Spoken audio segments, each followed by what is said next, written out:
My mom looked at me with those wide, innocent eyes and said they could only afford one seat on the cruise.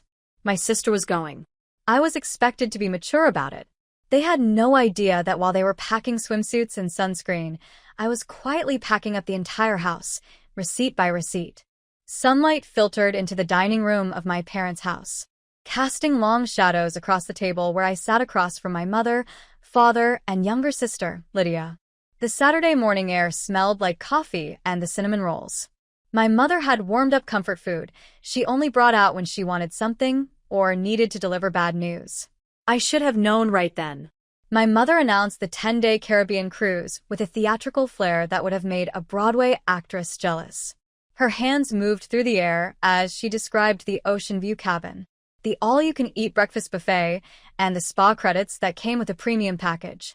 She painted such a vivid picture that I could practically smell the salt air and feel the tropical sun on my skin. "It sounds amazing," I said, genuinely happy for them. After the year they'd had Dad's health scare and March Mom's anxiety about his recovery, they deserved a break. "When do we leave?" 2. The atmosphere shifted so abruptly, I felt the temperature drop. My mother's animated hands froze mid-gesture. My father suddenly became fascinated with his coffee mug. Lydia, my 29-year-old sister who still hadn't figured out what she wanted to do with her life, looked anywhere but at me. "Am I going to?" I asked. That simple question hanging in the air like smoke. The silence didn't just hang there. It suffocated the room, pressing down on my chest until I had to remind myself to breathe. Instead of a flat rejection, which would have been honest, at least, my mother reached across the table and grabbed my hand. Her fingers were warm, her grip tight, and her face arranged itself into an expression of perfectly practiced guilt. "Hensley, honey," she began, her voice dropping to a conspiratorial whisper. Dripping with that sweetness she reserved for manipulation disguised as maternal concern. "You know how hard this year has been. The Robinsons next door just got back from Italy. And your father? Honestly, he feels like he's failing us with the cut hours. He feels small. This cruise isn't just a vacation. It's about dignity. It's about showing everyone, showing himself that he can still provide a premium life for his family." She squeezed my hand, looking at me with wet eyes. "The doctor said stress is his worst enemy right now. He needs space to breathe and relax, or I'm afraid he'll collapse. And the cabin we booked. It's the deluxe suite. It's designed for 3 people. Max buying a 4th ticket would have tilted the budget from tight to impossible. You understand, don't you? You've always been the sacrifice hitter for this team, Hensley. We need you to take one for the team, so your father can feel like a king for 10 days. I wanted to point out that Dad's need for dignity had never stopped him from inviting his poker buddies over to crowd around the dining table I'd bought. But I stayed quiet and Lydia, Mom continued, her eyes getting misty on cue. "She's so fragile right now." The situation with Trevor really shattered her. She needs this trip to find herself, to heal, to remember who she is without a man defining her. Lydia nodded solemnly, playing her role to perfection. Never mind that she'd been the one who cheated on Trevor, or that she'd bounced back within a week by going out clubbing every night. My mother's phrasing the situation was a masterclass in rewriting history to make Lydia the victim. Then came the killing blow, delivered with surgical precision. "You've always been the rock, Hensley. The strong one, the responsible one." My mother squeezed my hand tighter. "We knew you'd be the only one mature enough to understand why we couldn't make it work for 4 people. You'll be fine holding down the fort, won't you? Someone needs to stay here. Water the plants. Collect the mail. You understand, don't you, sweetheart?" It wasn't a question. It was a command wrapped in flattery. A weaponized compliment designed to silence any protest before I could form one. My father finally looked up from his coffee mug, clearing his throat. "It's been a tough year financially, Hensley. We had to make some hard choices to keep up appearances. But, we'd bring you if we could afford it." The lie sat between us like a third presence at the table. I knew the truth. They weren't saying. I'd seen the credit card statement on the counter last week when I'd been organizing their mail. Another one of my unofficial responsibilities. The cruise was charged to a card with an 18% interest rate. They hadn't saved for this trip. They'd financed it to impress the neighbors. And when the bills came due in a few months, When Dad's cut hours and medical expenses made it impossible to pay the minimum, they'd come to me just like they always did. I thought about the $300 I'd quietly transferred to their account last November when the heating bill was overdue. The $500 I'd loaned them in February that was never mentioned again. The countless times I'd picked up groceries and never been reimbursed because you were already at the store anyway. But I didn't argue. I didn't scream. I didn't flip the table or throw the cinnamon rolls against the wall. Even though every cell in my body wanted to, I simply nodded. Of course, I heard myself say, "I understand you guys deserve this." My mother's face flooded with relief. "Oh, honey, I knew you'd get it. You're such a good daughter." To understand why I didn't fight back in that moment, I need to explain the last 8 years of my life. At 26, fresh off a layoff from my first real job, I moved back home. It was supposed to be temporary. 3 months, maybe 6. There was no lease, no rental agreement. Just a verbal understanding that I'd help where I can while I got back on my feet. I got back on my feet within 4 months. I landed my current job as an operations coordinator for a logistics company. It's not glamorous and I'm not wealthy, but I make decent money and I'm good with budgets.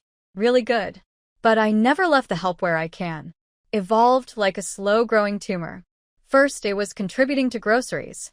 Then, the internet bill, because you use it the most for your work-from-home days. Then the electricity, because you leave your laptop charging overnight. Within a year, I was covering 3 utilities and buying household necessities whenever I noticed we were running low. Then came the furniture. The old sofa collapsed one Saturday morning, springs bursting through the cushions. I bought a replacement $1,200 for a decent sectional that would last. The television died during the Super Bowl. I bought a new $1,800 for a smart TV with all the streaming capabilities my parents suddenly couldn't live without. The washer and dryer gave out 2 years ago. I replaced them both $1,500 because my mother said she'd never trust a used appliance again after our old one flooded the laundry room. Kitchenware, because our old pots were practically antiques. Dining table because the old one was an embarrassment. When we have guests, small appliances, a new microwave, a coffee maker, a stand mixer. My mother insisted she needed and used exactly twice over $15,000 in total. I never added it up until recently, but the number lived in my mind. Now, a constant reminder. I wasn't wealthy. I was careful. I saved, I planned. Every purchase was a small sacrifice. I told myself was temporary. An investment in family harmony. Meanwhile, Lydia lived like a bird, floating from one experience to another. She traveled to Mexico, to Colorado, to New York City. She went to concerts and music festivals. She changed jobs the way normal people change. Socks never staying anywhere long enough to build savings or stability. And she was never asked to contribute a single penny because she needs experiences, and she's still finding herself. I was 34, apparently. I'd found myself years ago, and myself was a doormat. Saturday morning arrived with painful normalcy. The driveway bustled with activity, suitcases being loaded, last-minute items being remembered. My mother's frantic energy as she triple-checked passports and boarding passes. I stood on the porch, watching the organized chaos like a spectator at someone else's life. "Now remember," my mother said, turning to me with her travel purse already slung over her shoulder. "What are the plans? Twice a week? The fern is fussy, so check the soil before you water it. Collect the mail daily. I don't want the box overflowing. And keep the house tidy, please. We'll be exhausted when we get back. And I'd hate to come home to a mess." "Got it?" I said. My father gave me an awkward side hug, the kind that said I feel vaguely guilty, but not enough to change anything. Lydia waved from the passenger seat, already scrolling through her phone. My mother paused at the car door, turning back with that same practiced expression of gratitude and sympathy. "You're such a good daughter, Hensley. You always understand. We're so lucky to have you." The words should have felt like a hug. Instead, they felt like chains. I watched the car back out of the driveway, my mother waving enthusiastically through the window. I stood there until they turned the corner and disappeared. The sound of the engine fading into the quiet Saturday morning. Sounds of the neighborhood, lawnmowers, dogs barking, children playing in logistics. We have a term: catastrophic failure. Point. It's when a system has been running over capacity for so long that a single minor stressor causes the entire infrastructure to collapse. It's not about the last straw. It's about the years of ignored maintenance warnings. My love for them had been the maintenance crew patching cracks, ignoring the alarms, keeping the facility running at my own expense. But as I looked at the fern on the windowsill, the fussy, demanding fern, I realized the crew had just quit. My emotional machinery didn't break. It simply switched modes. Manual override. Engaged emotional centers. Offline. Operational efficiency. Maximum. I didn't feel rage. Rage is messy. Rage is inefficient. What I felt was the cold, clarifying calm of a chaotic warehouse finally being organized. I walked back inside, closed the door, and locked it behind me. The house felt different, already emptier. Not because they were gone, but because something in me had shifted. The moment that car pulled away, I looked at the fern again. I was not going to water that fern. I was not going to collect the mail, tidy the house, or hold down any fort. I was done understanding. The silence in the house wasn't peaceful. It was revealing for the first time in 8 years. I stood in the living room, without the background noise of the television. My father always kept on without my mother's running commentary about neighborhood gossip or what needed fixing or cleaning. Without Lydia's music bleeding through her bedroom door. Just silence. And in that silence, I could finally hear my own thoughts without interruption. I walked through the room slowly, deliberately, like an inspector surveying a property. But I wasn't seeing a home anymore. I was seeing a ledger, a balance sheet of labor and money. I'd never be repaid. The living room, the sectional sofa I'd bought with last year's Christmas bonus $1,200. I remember the sales associate promising it would last 15 years.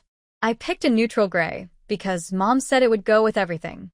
I ran my hand over the cushions, thinking about the 15 years I was supposed to have with this piece of furniture, a years I'd apparently gifted to people who couldn't even afford to take me on a cruise. The entertainment center, the television $800 purchased over 6 months of monthly payments because dropping that much cash at once would have destroyed my emergency fund. I'd set up all the streaming services, taught Dad how to use the remote, and watched my recommendations fill up with shows I never picked. The dining room, the table. I'd saved 3 months to buy another $600 that somehow never got discussed as my table, but became the family table within a week. I traced my finger along the edge, remembering how proud I'd been when it was delivered. How stupid. The kitchen. The stand mixer, $300. The new coffee maker, $150. The set of pots and pans, $400. That replaced the embarrassing antiques. My mother complained about all of it. Top quality. Because when I buy something, I buy it, right? That was my philosophy: invest in good things that last. How ironic that I'd never applied that philosophy to relationships. The laundry room. The washer and dryer set, $1,500 total, purchased after our old machine flooded the floor, and my mother had a complete breakdown about mold and water damage. I'd researched models for 2 weeks, read hundreds of reviews, and picked the most reliable consumer-rated set I could afford. These weren't just objects anymore. They were evidence. Evidence of a pattern I'd been too close to see. I climbed the stairs to my bedroom, the smallest of the 3, because Lydia needed the bigger one for her creative space, which mostly meant piles of clothes and abandoned hobbies. I sat at my desk and pulled open the bottom drawer, extracting a navy blue folder I'd kept since college. It was a habit from my work as an operations coordinator. I documented everything: order numbers, tracking, confirmations, delivery dates, warranties. I filed receipts not because I suspected anything, but because losing documentation drove me crazy. If something broke under warranty, I needed proof of purchase. If a company overcharged me, I needed evidence.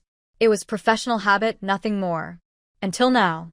I opened the folder: bank statements going back 6 years. Email confirmations from every major purchase. Photos of receipts I'd snapped on my phone and forgotten about, even a few handwritten notes I'd made during particularly expensive months, tracking where my money had gone. I spread them across my desk like pieces of a puzzle. Only this puzzle, when assembled, showed a picture I'd been avoiding for years. My exploitation: sofa, $1,200. Check television, $800. check washer and dryer $1,500 check dining table $600 check kitchen appliances, $850 check kitchenware, $650 check monthly utilities. I'd been covering internet $80. Electricity averaged $150 water during summer months, $60 over 8 years. I opened my laptop and created a new Excel spreadsheet. Column A item, column B cost, column C purchase date, column D current estimated value. My fingers moved across the keyboard automatically. That same efficiency I brought to logistics problems at work. This wasn't emotional anymore. This was data. Data I could quantify, organize, and weaponize. Total spent $15,340. The number glowed on my screen like an accusation. $15,340. That was a decent used car. That was a year of rent. That was 6 months of savings I didn't have because I'd been furnishing someone else's life. This wasn't about the cruise. The cruise was just the final insult. The moment the pattern became impossible to ignore. This was about 8 years of being the responsible one. The rock, the daughter, who always understands while being systematically drained. I closed the spreadsheet and sat back in my chair, staring at the ceiling.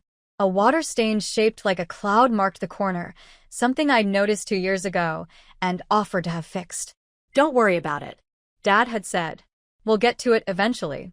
Eventually never came, but my contributions always did. The realization didn't crash over me like a wave. It crystallized sharp and clear. I needed to leave. Not eventually. Not after the cruise. Not after having a family meeting where I'd be gaslit into staying for just a little longer now while they were gone. While I had 10 days to execute without interference. I opened my laptop again, but I didn't waste time browsing apartment listings or waiting for credit checks that take weeks. I'd learned long ago that residential moves are slow, bogged down by applications, reference checks, security deposit negotiations, and landlords who take forever to respond. Instead, I pulled up my corporate contacts from work. Our logistics company partners with corporate housing providers, furnished executive suites designed for relocated employees, traveling consultants, people in transition who need move and ready solutions immediately. I scrolled through my saved emails until I found it. Coastal Executive Suites. I booked accommodations there for visiting regional managers at least a dozen times. I knew their process. I knew their turnaround time, and I knew they valued corporate relationships, which meant minimal paperwork and fast approval. I called the direct line, bypassing the website entirely. Coastal Executive Suites. This is Marcus. Marcus. This is Hensley. Graham with Davidson Logistics. I need an emergency 30-day booking for myself. Personal situation. What do you have available for immediate occupancy? Let me check. We have a 1-bedroom ocean view suite available now. It's $2,500 for the month. All utilities included. Fully furnished kitchen stocked with basics. Would need a credit card hold and your corporate employee ID for verification. $2,500. It was expensive, almost double what I pay for a regular apartment. But I had a secret weapon. An emergency fund. I've been quietly rebuilding since the washer and dryer disaster 2 years ago. Specifically for a catastrophic event. I just didn't realize until now that the catastrophic event would be my own liberation. Perfect. I'll take it. How quickly can you have the paperwork ready? Give me 2 hours. I'll email everything over. I hung up and stared at my phone. 2 hours. In 2 hours, I'd have a place to go. A place that was mine. Where I didn't know anyone. Anything. Where the furniture belonged to the rental company and I could walk away when the lease ended without leaving thousands of dollars behind. My hands weren't shaking. They should have been. This was the biggest decision I'd made in years. But they were steady. This was how I operated under pressure at work. Identify the problem. Find the most efficient solution. Execute without emotion. Hesitation was the enemy of logistics. I spent those 2 hours not panicking but planning. I pulled up a mental inventory of what I actually needed to take my clothes, my laptop, my documents, my personal items. Everything else in this house, the furniture, the appliances, the kitchenware belonged to me by purchase. But they could stay. Let them keep it. Let them realize exactly what I'd provided the moment it was gone. No, wait. Not everything would stay. I walked back downstairs through each room, taking mental notes. The sofa stays. The TV stays. The washer and dryer stay. But I take the coffee maker. The good one. The one I bought because I actually like good coffee. I take the stand mixer. My mother used twice. I take half the kitchenware, the pieces I actually used when I cooked for myself. No wrong approach. That was thinking like someone who still cared about being fair. New strategy. I take everything I bought, everything with a receipt. Everything I could prove was mine. And I'd leave behind only what I felt generous enough to leave. My email pinged the rental agreement from Coastal Executive Suites ready for digital signature. I read through it carefully. Occupational hazard before signing. Move in. Date Tuesday. That gave me 3 days to execute the move during normal business hours, when none of the neighbors would question a moving truck. I set up mail forwarding online. Effective Tuesday, my bank, my insurance company, my credit cards, all of it routing to the new address on Sunday afternoon. Sitting in my bedroom with signed contracts and a moving date secured, I felt something I hadn't felt in years. Control. I wasn't the daughter helping out anymore. I wasn't the rock, the responsible one. The mature person who always understands. I was Hensley Graham, operations coordinator, and I was executing the most important logistics operation of my life, extracting myself from people who'd mistaken my competence for compliance. The plants could die. The mail could pile up. The house could sit empty and waiting. I had a beach view suite to move into and 10 days to disappear before they ever knew I was gone. 2 days later, on a Tuesday morning that felt suspiciously ordinary, the quiet of the neighborhood was shattered by the low rumble of a professional moving truck backing into my parents' driveway. I had scheduled the movers for 8 a.m. sharp, early enough that most of the neighbors would already be at work, but late enough that I wouldn't look like I was sneaking around in the dark. The physical dismantling of my parents' house began with surprising efficiency. The crew chief, a stocky man with weathered hands and a clipboard, approached me at the front door. "Everything marked goes?" he asked, scanning the interior with professional indifference. I nodded, my throat tight, but my resolve ironclad, everything with a yellow tag. Nothing else though, and I had spent Sunday afternoon walking through the house with a roll of bright yellow stickers, methodically marking every single item I had purchased over the past 8 years. The sofa, where my mother held court during her phone marathons. Yellow tag, the flat-screen television my father watched for hours while I cooked dinner after work. Yellow tag, the dining table where Lydia never helped clear dishes. Yellow tag, the matching chairs. The washer, the dryer, the stand mixer in the kitchen, the coffee maker, the microwave, the bookshelf in the hallway, even the shower curtain in the main bathroom. Yellow tags everywhere, like a bizarre treasure hunt in reverse. The movers worked with the kind of practiced rhythm that comes from years of breaking down lives and reassembling them elsewhere. They wrapped the $1,200 sofa in thick blankets, securing it with industrial-strength tape. The $800 television was carefully nestled into a custom box.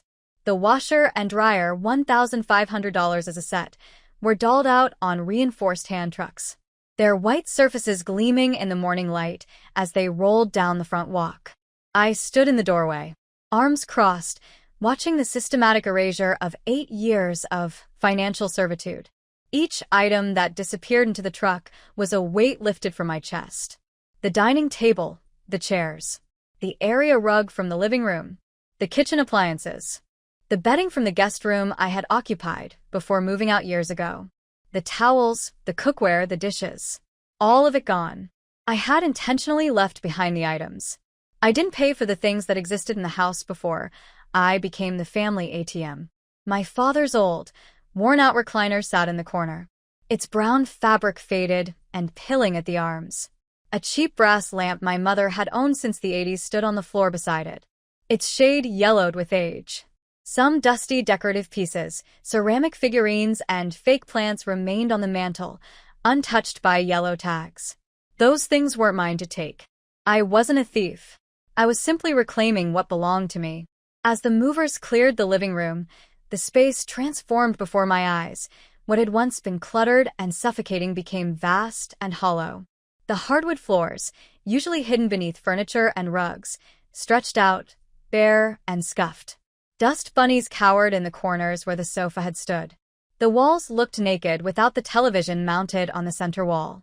And there, in the midst of all that emptiness, sat my father's recliner. I stared at it for a long moment, feeling something sharp and complicated twisted my chest. That chair, that pathetic, threadbare chair, was the only real furniture left in the entire living room. It looked absurd sitting there alone, a monument to dysfunction. An idea struck me with the force of poetry. I walked across the empty room, my footsteps echoing in the hollow space. Bending down, I gripped the sides of the recliner and began to drag it toward the center of the room. The old chair protested, its legs scraping against the floor with an awful screech. But I persisted.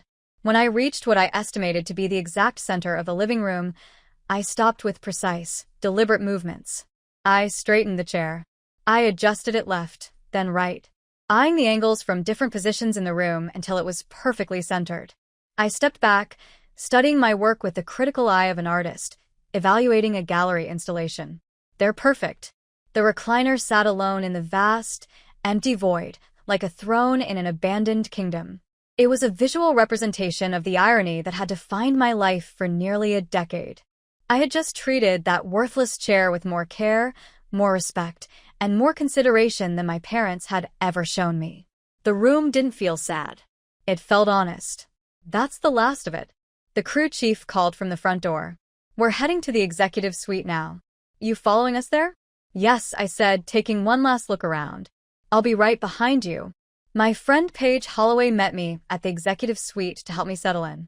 She arrived carrying 2 iced coffees and wearing her trademark leather jacket. Her auburn hair pulled back in a messy bun. Paige had been the first outsider to validate my reality. When I finally confessed the extent of my family's financial exploitation months ago. Holy hell, Sadie, she breathed, stepping into the furnished apartment. This place is gorgeous. It really was. Floor-to-ceiling windows overlooking a slice of ocean in the distance. The kitchen had granite countertops and stainless steel appliances. The bedroom was spacious enough for a queen bed and a proper dresser. The furniture I'd brought from my parents' house. My furniture fit perfectly in the living room. As we unpacked boxes in the new space, arranging throw pillows and hanging artwork, my phone buzzed on the kitchen counter. I glanced at the screen. Mom Mobile. My stomach clenched. They were calling from the cruise. Probably checking if I had watered their ridiculous plants like the obedient daughter they assumed I'd always be. I stared at the screen, watching it light up and vibrate with each ring. Paige looked over, saw the name, and raised her eyebrows in silent question. I shook my head. The phone rang and rang until it finally went to voicemail. Seconds later, it buzzed again, a voicemail notification. I didn't listen to it. I turned the phone face down on the counter and went back to unpacking. You okay? Paige asked quietly. I'm perfect, I said. And I meant it. I spent the rest of the week settling into my new life. The executive suite became my sanctuary, a place where nobody demanded anything from me, where I could eat cereal for dinner if I wanted, where the only person I had to answer to was myself. The peace was terrifying at first. I kept expecting my mother to call with some emergency, some crisis that required my immediate financial intervention. I kept anticipating my father's guilt-tripping texts about his health, but my phone stayed quiet. They were on a cruise ship somewhere in the Caribbean, blissfully unaware that their safety net had vanished. Every morning I woke up in my own space. I made coffee, and my own coffee maker. I sat on my own sofa and looked out at the ocean at work. I focused on logistics reports and shipping schedules with a clarity I hadn't felt in years. Mark Feldman, my manager, commented that I seemed different, lighter somehow. Big changes, I said vaguely, and he didn't press. But despite the peace, despite the rightness of what I had done, I couldn't fully relax. The clock was ticking. As Sunday evening approached, I found myself standing at my apartment window watching the sky turn a bruised purple. Somewhere out there, a plane was landing. A cruise ship was docking. My parents and Lydia were returning to reality. I was safe in my new apartment, surrounded by my own belongings and my own choices. But I knew with the absolute certainty of someone who had spent 34 years learning the patterns of dysfunction that the storm was about to make landfall. The sun had barely set on Sunday evening when my phone began buzzing incessantly on my nightstand. I was in the kitchen making tea when the notifications started rolling in text. After text, call after call, all from numbers I recognized. Then my phone lit up with a message from Paige, a photo. I opened it, my heart hammering. The image showed my parents' house from the outside. In the frame stood my mother, my father, and Lydia, all frozen at the front door. My mother's hand was on the doorknob, but she was staring straight ahead through the open door into the house. Even in the grainy photo, I could see the shock on her face. Behind them, Lydia's expression was pure disbelief. Her mouth slightly open as she stared into the completely empty living room. They had returned to a shell of a house. My phone immediately started ringing. Mom? Dad. Mom again? Lydia.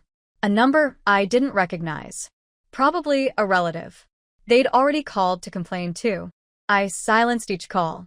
My hands surprisingly steady. I had expected a delay in their reaction. Maybe they'd spend a few hours assessing the damage. Maybe call a lawyer first. Maybe work themselves into a proper fury before confronting me. But I had miscalculated one critical detail. My phone buzzed with a notification that made my blood run cold. Location shared with family group. My stomach dropped like an anchor. The family safety circle. The tracking feature they had insisted I enable on my iPhone 3 years ago when my father was having health issues. Just in case something happens. My mother had said, so we can find each other in an emergency. But it was never about emergencies. It was about surveillance. It was about knowing where I was at all times, about maintaining control even when I wasn't physically in their presence. I had gotten so used to it being there that I'd completely forgotten to disable it before I moved out.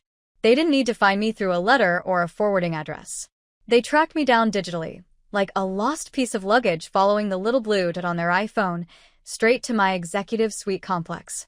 That same night, less than 2 hours after they'd landed. They found me. The pounding on my door was aggressive enough to rattle the frame through the people. I could see all 3 of them. My mother in front, my father behind her, looking exhausted from travel, and Lydia hovering in the background with her arms crossed. Sadie, my mother shouted, her voice shrill even through the heavy door. We know you're in there. We can see you're here. And more pounding harder this time. My mother was waving her phone at the door, like she was trying to ward off evil spirits. Why aren't you answering? Open this door right now. I stood on the other side, watching them through the people. My heart racing, but my mind clear. The violation of my privacy. The fact that they had tracked me like I was a criminal instead of their daughter, fueled my resolve more than their anger ever could. This was it. The moment I had been preparing for. I unlocked the door and opened it. They burst into my apartment like a SWAT team, my mother leading the charge. She stopped short when she saw the living room, saw her sofa, her television, her dining table all arranged beautifully in my new space. What the hell do you think you're doing? She demanded, whirling on me. This was the strategic bait. I had to play this exactly right. I didn't scream back. I didn't try to justify myself immediately. I simply stood there, arms at my sides, and let them unload. My father stepped forward, his face red. We trusted you. We left you to watch the house, and you stripped it clean. But then his eyes darted to the spot where the TV was mounted on my wall, and I saw a flicker of something else. Calculation. He wasn't just mad. The TV was gone. He was mad because he knew exactly who bought it. He knew the argument he was about to lose, and he was trying to shout loud enough to drown out the facts. Do you have any idea what we came home to? My mother's voice was climbing into hysteria. The house is empty. There's nothing left. Just your father's old chair sitting in the middle of the room, like some kind of sick joke. Lydia finally spoke up from her position near the door, her voice dripping with disdain. I always knew you were jealous of me. But this is pathetic, even for you. Jealous? I repeated quietly. Don't play dumb, Lydia snapped. You did this because you weren't invited on the cruise.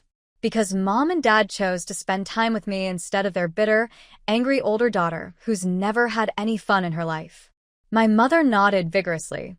That's what this is really about, isn't it? You're punishing us for leaving you behind. You took everything we have because you couldn't stand that we were happy without you. You left us with nothing," my father added. And there was something in his voice that might have been genuine hurt if I didn't know better. How could you be so cruel? I let the accusations wash over me like waves. Each one was designed to make me feel guilty, to make me apologize, to make me put everything back and resume my role as the family ATM. But I just stood there silent, taking it to them. My silence looked like guilt. My lack of defense looked like shame. I appeared to be taking the hit, absorbing their rage like I had always absorbed their demands and manipulations. My mother studied my face, searching for cracks when she saw what she interpreted as defeat. Her posture shifted. She had won, or so she thought. "We'll deal with this later," she said coldly, already turning toward the door. "When you've had time to think about what you've done." They left in a huff of righteous indignation. My mother's parting words hanging in the air. "You're going to regret this." The door closed behind them. I stood in my living room, surrounded by my own furniture, and allowed myself a small, grim smile. They thought they had the moral high ground. They thought I was just a bitter daughter who had acted out in a moment of petty revenge. They had no idea what was coming. Emboldened by my lack of defense, they launched their smear campaign within 24 hours. The story spread through the family network like wildfire. Phone calls to relatives, posts on social media that carefully avoided specifics but painted a clear picture of victimhood, whispered conversations in church parking lots and grocery store checkout lines. The narrative was simple and devastating. I had abandoned them. I had stolen their belongings out of spite because I wasn't invited on the cruise. I had left them an aging couple with health issues, with nothing but the clothes on their backs. By Tuesday, I was getting messages. A distant Aunt Sadie. "Your mother called me in tears." How could you do this to them? A family friend I hadn't spoken to in years. "She said you left them with nothing." How could you? A former neighbor. "I always thought you were such a sweet girl." I'm so disappointed. Each message felt like a paper cut, small but stinging. My mother had always been a master manipulator, but this campaign was particularly effective. She had positioned herself as the victim of a cruel, ungrateful daughter. And people were buying it. I felt the sting of the attack on my character. For a brief moment, I wondered if I should defend myself immediately, post my receipts online, expose the truth for everyone to see. But I didn't panic. At work on Wednesday, my manager, Mark Feldman, pulled me aside. He was a no-nonsense man in his 50s who had always treated me with respect and fairness, qualities I had learned to appreciate after 34 years of conditional family love. "You okay, Graham?" he asked, studying my face. "You seem distracted." "Family stuff?" I said vaguely. He nodded slowly. "I don't ask for details unless you want to share them. But I've worked with you for 6 years, and I know you. You're one of the most responsible, reliable people I've ever managed." He paused. "I don't know what's happening with your family, but I can tell you've been carrying more than anyone realizes. And whatever you did, I don't think it was wrong." The unexpected validation hit me harder than any of the accusatory messages. My throat tightened. "Thank you." "You don't have to thank me for stating facts," he said simply. "Now get back to work. That shipment schedule isn't going to optimize itself." That evening, Paige came over with pizza and wine. She had seen some of the social media posts, my mother's vague but pointed comments about betrayal and heartbreak. "They're really going all out," Paige said, scrolling through her phone. "They think they've won." I replied, taking a sip of wine. "They think I'm the villain of the story." Paige set down her phone and looked at me directly. "If taking your own things back makes you the villain in their story, then the problem existed long before you emptied that house." She was right. And more importantly, I was ready. I had let them take their shot. I had let them paint me as the bad guy. I had given them just enough rope to hang themselves. Now it was time to spring the trap. The phone calls had been relentless. 3 days of nonstop harassment from relatives I barely spoke to. Suddenly, very concerned about family unity and respect for your parents. Aunt Carol, who hadn't invited me to Thanksgiving in 5 years, left a voicemail calling me selfish and cruel. Uncle Jim texted paragraphs about how disappointed Grandma would be. Never mind that Grandma had been dead for 7 years and never met half the furniture. they were crying about. The smear campaign was working exactly as Mother had designed it. I was the ungrateful daughter, the thief, the one who abandoned her. Poor, struggling parents while they were on vacation. I let them talk. I let the rumors spread like wildfire through our extended families, group chats, and Sunday dinner gossip sessions. I didn't defend myself, didn't explain, didn't justify. I just waited because I knew something they didn't. The truth had receipts. The meeting was Mother's idea. Naturally, she called it a family discussion to resolve the situation. Her voice on the phone had that practiced tremor, the one she used when she wanted people to think she was barely holding it together. "We need to talk about this, Hensley. Face to face like adults." I agreed immediately. Probably because there was a pause on her end. A flicker of uncertainty before she recovered. "Tomorrow, 2 o'clock at the house. I'll be there," I said. She expected an apology. She expected me to crack under the pressure of family judgment, to feel so guilty and ashamed that I'd bring everything back and beg forgiveness. She expected me to fold, the way I always had. I packed my iPad and a 3-ring binder into my messenger bag and drove to the house that no longer felt like home. They were waiting in the empty living room when I arrived. All 3 of them arranged like a tribunal. Mother sat in Father's old recliner, the only piece of furniture left in the entire house. Positioned dead center in the room like a throne. Father stood beside her, arms crossed, trying to look stern, despite the fact that he was leaning heavily on his cane. Lydia perched on the windowsill, scrolling through her phone with studied disinterest. The room echoed every footstep, every breath. The absence of furniture made the space feel enormous and hostile. "You came," Mother said, as if she doubted it. "You asked me to. We demanded it." Father corrected. "This has gone far enough, Hensley." I set my bag down carefully on the floor and straightened. "I agree." Mother's eyes narrowed. "Then you understand why we're upset. You stole from us." "I took what was mine."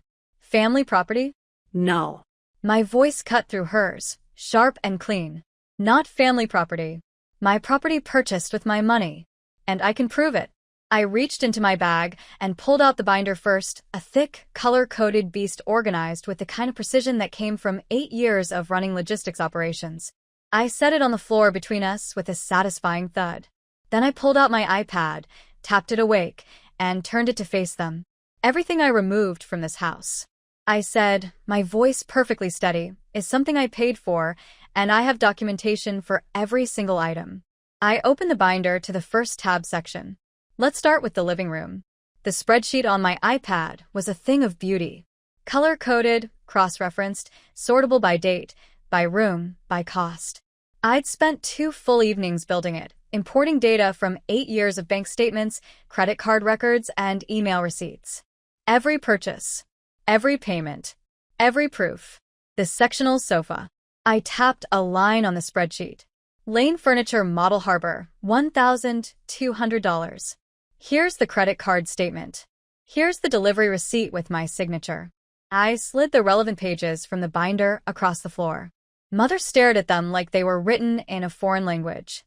The television Samsung 65-inch 4K, $800. Purchased when the old one died. Best by receipt. Extended warranty. In my name. Another page. Another line highlighted on the screen. The coffee table. The end tables. The lamps. The area rug. I tapped through each one. Methodical and relentless. All mine purchased between 2017 and 2022. Total value for the living room alone $4,300. Father's face was turning an alarming shade of red. "This is ridiculous." The kitchen. I didn't let him finish. KitchenAid mixer $350. Cuisinart food processor $120. The entire set of all-clad cookware $600. The kitchen table and chairs. Solid oak. Custom ordered $900. We needed those things, Mother said, but her voice had lost its confident edge. "You needed them. I bought them." I scroll down. The washer and dryer.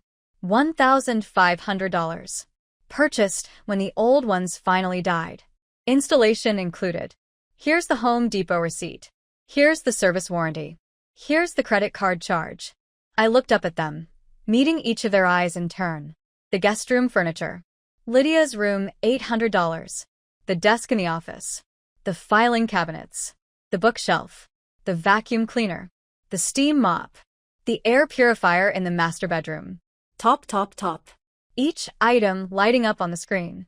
Each receipt sliding across the floor. Would you like me to continue? Because I can. I have 8 years of documentation. Every appliance, every piece of furniture, every household item I purchased to keep this place functional. While you spent your money on cruises and wine club memberships and Lydia's travel fund.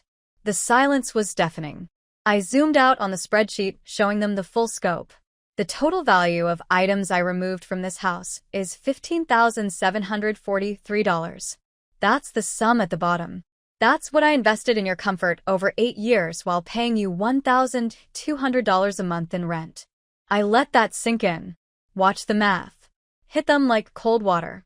$15,000 in furniture and appliances, plus 96 months of rent at $1,200 per month. That's $115,200. That's what I gave you. And what did I get in return? Nobody answered.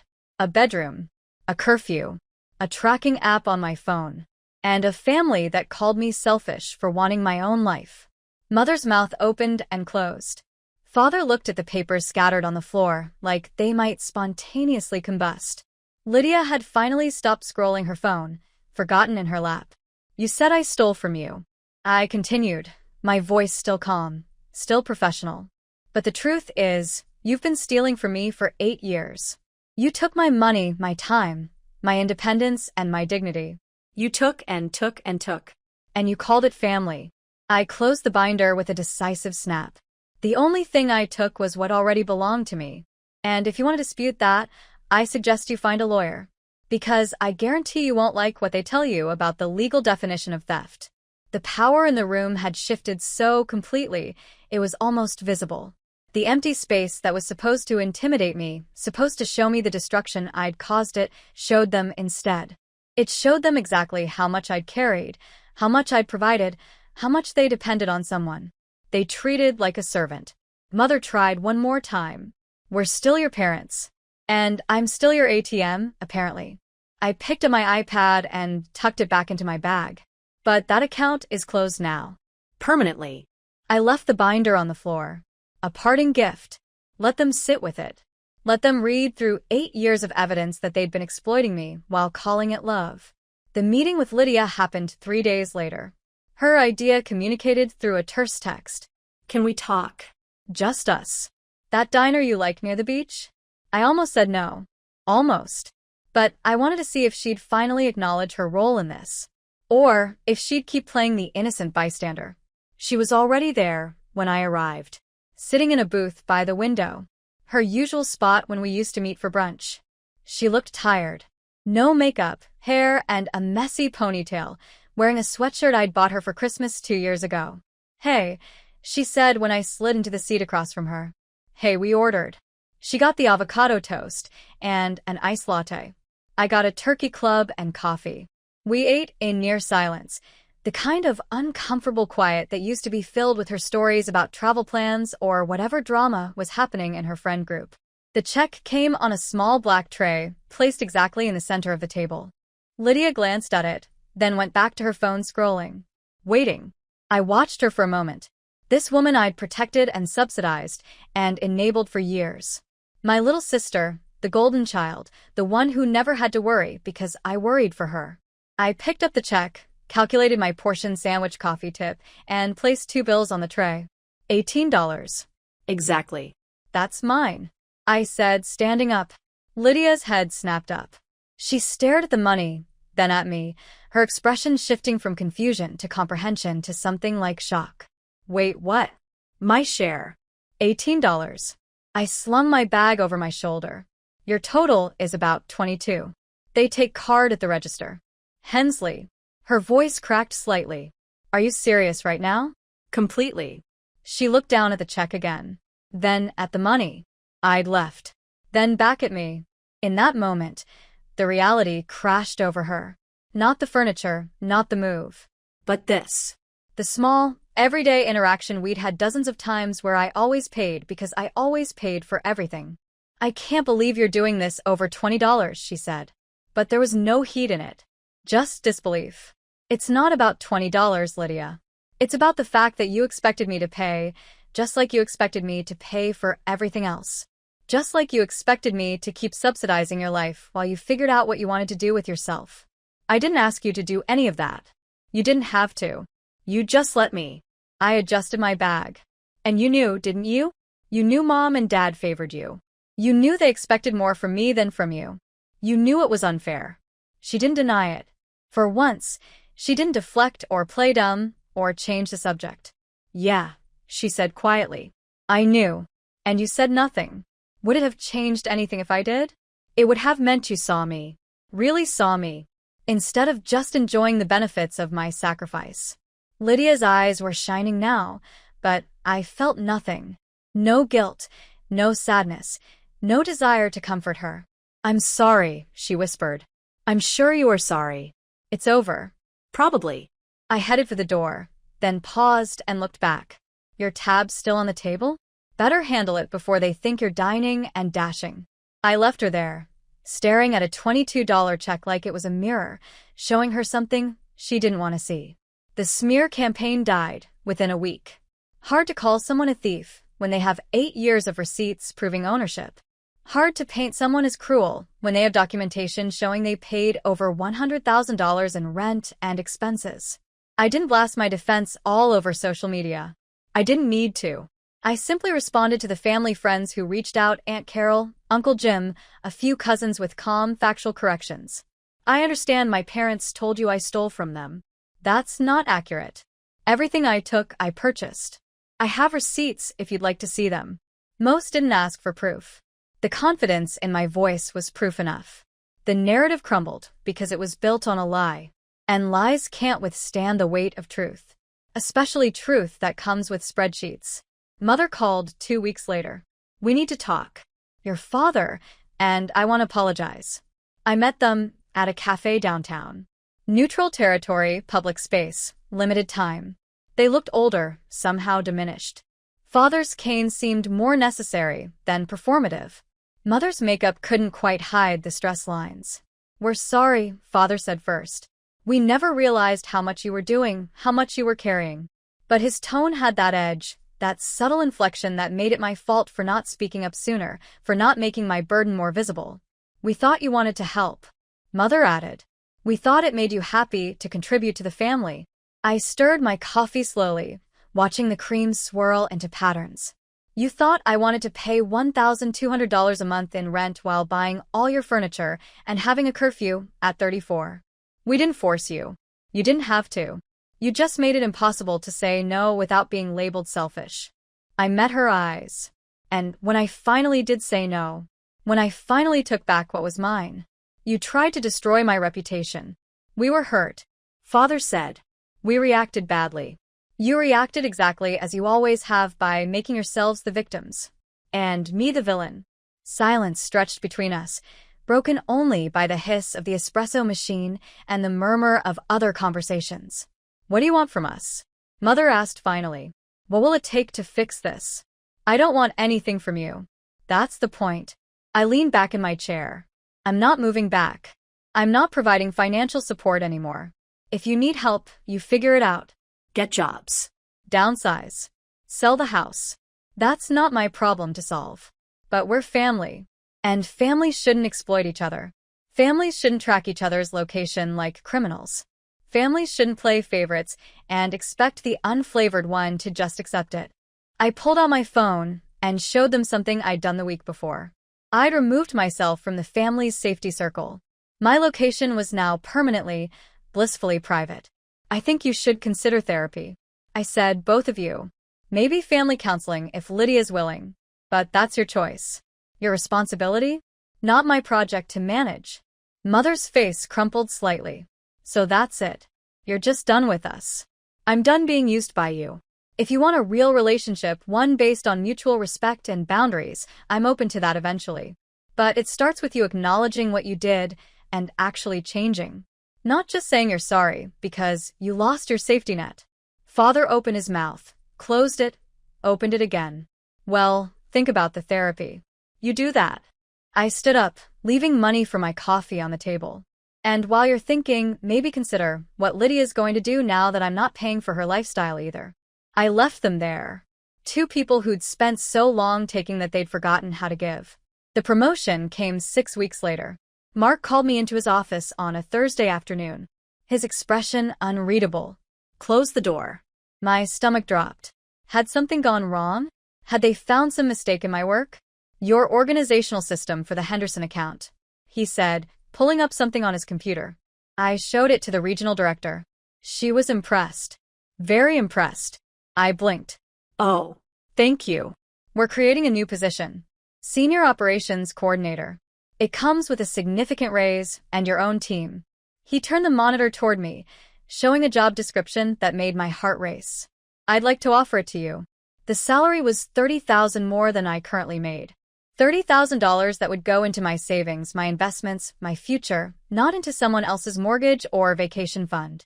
I accept, I said, my voice steady despite the joy flooding through me. Good. Mark smiled. Something rare for him. You've been carrying a lot outside of work, Kinsley. I don't know the details, but I've seen the change in you these last few months. You seem lighter. I am, I said. I finally put down something I should have never picked up in the first place. My apartment became home slowly, deliberately. I bought a new couch. Not expensive, not fancy, but mine. Chosen by me for me. I hung artwork I actually liked instead of generic prints. I filled the bookshelf with books I wanted to read, not ones that looked good for display. I planted herbs on the kitchen windowsill. Basil, rosemary, thyme. I watered them when they needed it, not when someone demanded it. I opened a high-yield savings account and watched the balance grow. Money that used to disappear into the void of family obligations now accumulated with purpose. Paige came over one Saturday with wine and takeout. We sat on my new couch, my space, and she raised her glass to freedom. She said. To freedom, I echoed. Do you regret it? She asked later. After we'd exhausted all the easy topics leaving them, I thought about it honestly. Thought about the empty living room, the shocked faces, the moment everything changed. No, I said, I regret staying as long as I did. I regret all the years I let them convince me that sacrifice equaled love. But leaving? I shook my head. Leaving was the sanest thing I've ever done. Have you talked to them since the cafe? Mother texts occasionally. Lukewarm attempts at connection. Father sent a birthday card. I shrugged. Lydia got a job, apparently. Retail part-time. It's a start. And you?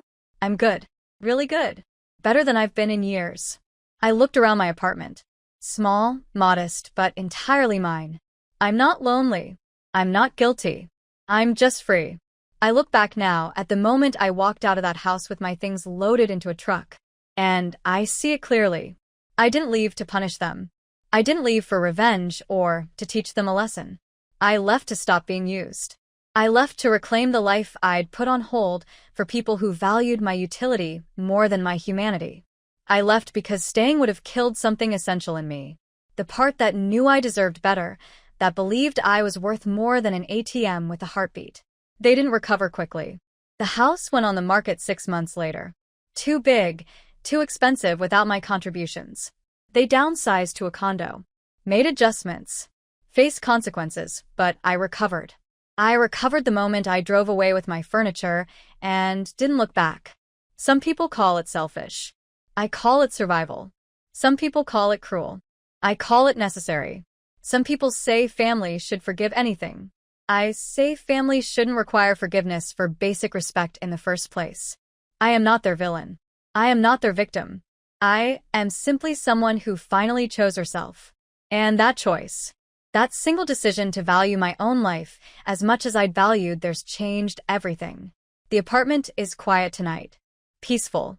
The kind of silence that feels like contentment instead of loneliness. My herbs are thriving on the windowsill. My savings account is growing. My career is flourishing.